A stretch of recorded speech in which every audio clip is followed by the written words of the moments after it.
Hi hello friends, ಎಲ್ಲರಿಗೂ ನಮಸ್ಕಾರ. ರೇಖಾ ಅಡುಗೆ ಚಾನಲ್ಗೆ ಸ್ವಾಗತ. ಎಲ್ಲ ಯೂಟ್ಯೂಬ್ ವೀಕ್ಷಕರಿಗೂ ಕೃಷ್ಣ ಜನ್ಮಾಷ್ಟಮಿಯ ಶುಭಾಶಯಗಳು. ಸೊ ಇವತ್ತು ಹಬ್ಬ ಸ್ಪೆಷಲಾಗಿ ಈಸಿಯಾಗಿ ನಿಮಗೆ ಡಿಫ್ರೆಂಟಾಗಿ ಅವಲಕ್ಕಿನಲ್ಲಿ ಪೊಂಗಲ್ ಮಾಡೋದು ತೋರಿಸ್ಕೊಡ್ತೀನಿ.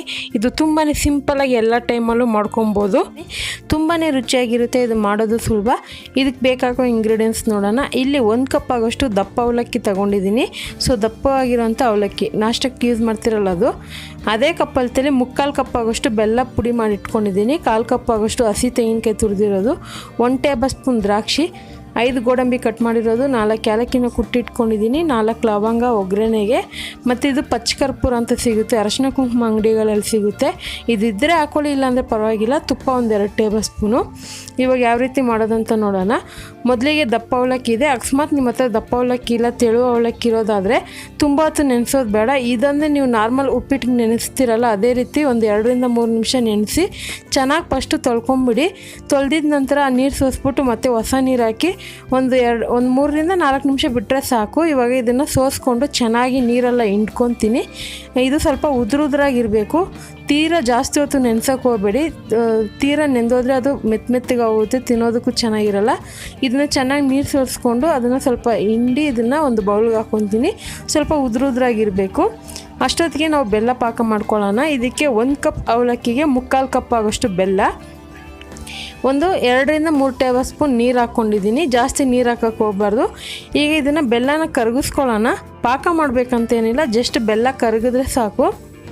ಸೊ ಇವಾಗ ಈ ಬೆಲ್ಲ ಚೆನ್ನಾಗಿ ಕರಗಿದೆ, ನೋಡ್ತಾ ಇರ್ಬೋದು.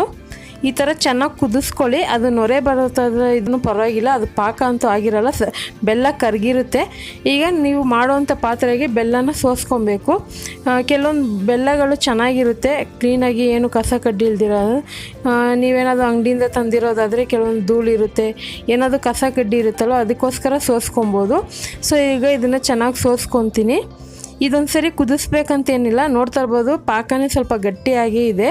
ಈಗ ನಾನು ತೆಂಗಿನಕಾಯಿ ತುರಿದಿಟ್ಕೊಂಡಿದ್ನಲ್ಲ, ಒಂದು 1/4 ಕಪ್ ಆಗೋಷ್ಟು ಅದನ್ನು ಹಾಕ್ಕೊತಾ ಇದ್ದೀನಿ. ಇದಕ್ಕೆ ನೀವು ಬೇಕಂದರೆ ಗಸಗಸೆ ಸಹ ಹಾಕ್ಕೊಬೋದು, ಟೇಸ್ಟ್ ಚೆನ್ನಾಗಿರುತ್ತೆ. ಈಗ ತೆಂಗಿನಕಾಯಿ ಹಾಕಿದ ಮೇಲೆ ನಾವು ತೊಳೆದಿರೋಂಥ ಅವಲಕ್ಕಿ ಹಾಕ್ಕೊತಾ ಇದ್ದೀನಿ. ಅವಲಕ್ಕಿ ನೋಡ್ತಾ ಇರ್ಬೋದು, ನಾರ್ಮಲ್ ನೀವು ಟಿಫನ್ಗೆ ಯೂಸ್ ಮಾಡ್ತಿರಲ್ಲ ಚಿತ್ರಾನ್ನ, ಅದೇ ಥರನೇ ಫಾಲೋ ಮಾಡ್ಬೋದು. ಅವಲಕ್ಕಿನ ತೊಳೆದು ನೆನೆಸೋದು. ಸೊ ಇದನ್ನು ಒಂದು 2 ನಿಮಿಷ ಹಾಗೆ ಮೀಡಿಯಮ್ ಫ್ಲೇಮಲ್ಲಿ ಇಟ್ಕೊಂಡು ಫ್ರೈ ಮಾಡ್ಕೊಳ್ಳೋಣ. ಬೆಲ್ಲ ಕರಗಿರೋದ್ರಿಂದ ಸ್ವಲ್ಪ ತೇವಾಂಶ ಥರನೇ ಇರುತ್ತೆ, ತೆಳ್ಳಗೆ ಇರುತ್ತೆ. ಇದೊಂದು 2-3 ನಿಮಿಷ ಫ್ರೈ ಮಾಡಿಕೊಂಡ್ರೆ ಸಾಕು. ತಲೆ ಹಿಡಿಯೋ ಥರ ಫ್ರೈ ಮಾಡೋಕ್ಕೆ ಹೋಗಬೇಡಿ, ಒಂದು ಮೀಡಿಯಮಾಗಿ ಮಾಡ್ಕೊಳ್ಳಿ. ಇದು ಅವಲಕ್ಕಿ ಪೊಂಗಲ್ ಆಗಿರೋದ್ರಿಂದ ಟೇಸ್ಟ್ ತುಂಬಾ ಚೆನ್ನಾಗಿರುತ್ತೆ, ತಿನ್ನೋದಕ್ಕೆ ಸಾಫ್ಟಾಗಿರುತ್ತೆ. ಸೊ ಇವಾಗ ರೆಡಿಯಾಗಿದೆ. ಅದನ್ನು ಇಳಿಸ್ಕೊಂಡು ಒಂದು ಕಡಾಯಿಗೆ 2 ಟೇಬಲ್ ಸ್ಪೂನ್ ತುಪ್ಪ ಹಾಕ್ಕೊತಾ ಇದ್ದೀನಿ. ನೋಡಿ, ದೇವರ ನೈವೇದ್ಯಕ್ಕೆ ನೀವು ಸ್ಪೆಷಲಾಗಿ ಡಿಫ್ರೆಂಟಾಗಿ ಮಾಡಬೇಕಂದ್ರೆ ಈ ರೆಸಿಪಿನ ಟ್ರೈ ಮಾಡಿ ನೋಡಿ, ತುಂಬಾ ಚೆನ್ನಾಗಿರುತ್ತೆ. ತುಪ್ಪ ಬಿಸಿ ಆದಮೇಲೆ ಇದಕ್ಕೆ ಗೋಡಂಬಿ ಲವಂಗ ಹಾಕ್ಕೊತಾ ಇದ್ದೀನಿ. ಪೊಂಗಲ್ಗೆ ಲವಂಗ ಫ್ಲೇವರ್ ಇದ್ದರೆ ತುಂಬಾ ಚೆನ್ನಾಗಿರುತ್ತೆ. ನಿಮ್ಗೆ ಇಷ್ಟಪಡಲ್ಲ ಅಂದರೆ ಸ್ಕಿಪ್ ಮಾಡ್ಕೊಳ್ಳಿ. ಈಗ ದ್ರಾಕ್ಷಿ ಹಾಕ್ಕೊತಾ ಇದ್ದೀನಿ.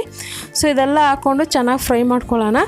ಈ ದೇವ್ರ ನೈವೇದ್ಯಕ್ಕೆ ಇಡೋದಾದರೆ ಪಚ್ಚಕರ್ಪೂರ ಹಾಕ್ಕೊಳ್ಳಿ, ತುಂಬಾ ಫ್ಲೇವರಾಗಿ ಚೆನ್ನಾಗಿರುತ್ತೆ. ಒಂದು ಚಿಟಿಕೆ ಹಾಕ್ಕೋಬೇಕು. ಸೊ ಇದಕ್ಕೆ ಕುಟ್ಟಿರೋಂಥ ಏಲಕ್ಕಿನೂ ಹಾಕ್ಕೊಂಡು ಮಿಕ್ಸ್ ಮಾಡ್ತಾಯಿದ್ದೀನಿ.